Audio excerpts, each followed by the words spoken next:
Ladies and gentlemen, Alex Jones here reporting with a key Infowars.com report.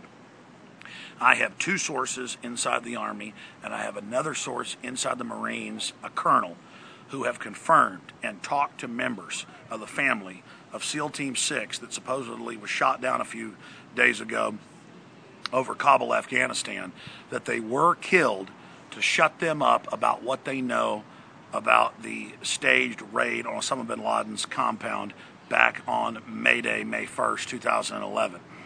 Now, one of them called into the show. He's proven to be an incredible source of information.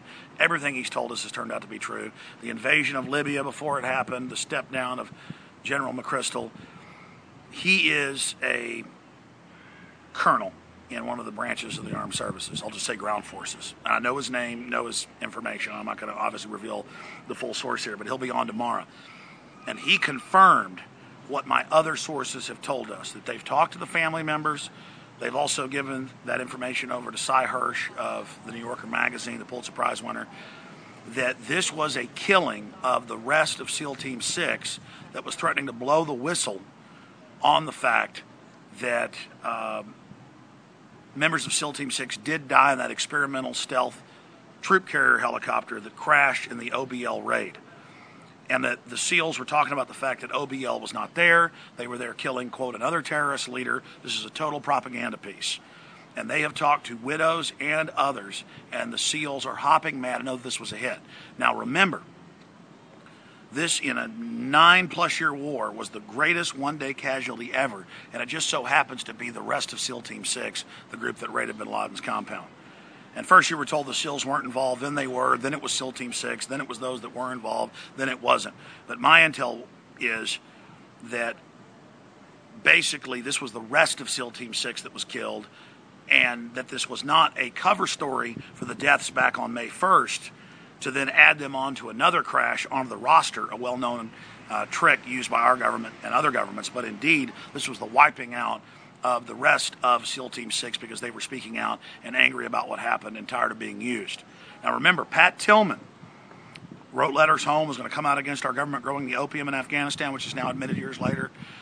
Pat Tillman was going to speak out against the war being a giant fraud and our government working with the Taliban. He was murdered, and that's now come out that he was murdered and they tried to cover it up. Private Jessica Lynch, a bunch of members of her team that spoke out and said that she cowered and feared. They were all murdered in the U.S., so she went public and said it's all fake, it's all a lie. In these PR events, they will kill people.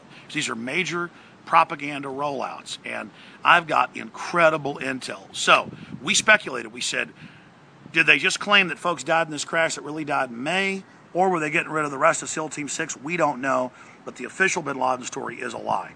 You know, the fake Situation Room photos, the fake video feeds they admit, the burial at sea, bin Laden grabbing his wife, using her as a shield. They admit all that's a lie. Don't forget that. We don't know exactly what happened because they lied. We just know it's a lie. But now we have intel directly into Army and Marine sources. I know this is Navy, but they've all got the same scuttlebutt, that this whole thing's a fraud. And the fact that SEALs don't use National Guard Chinook helicopters on missions, this whole thing stinks to high heaven. The SEALs are very angry and believe that it was a hit. They're not stupid. They're very, very tight-knit. What was the word that was used? They're very,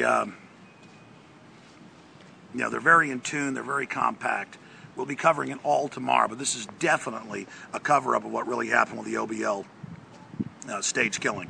We'll report it all live tomorrow at Infowars.com with breaking news and with some of these key intel sources on the radio live, so please join us tomorrow.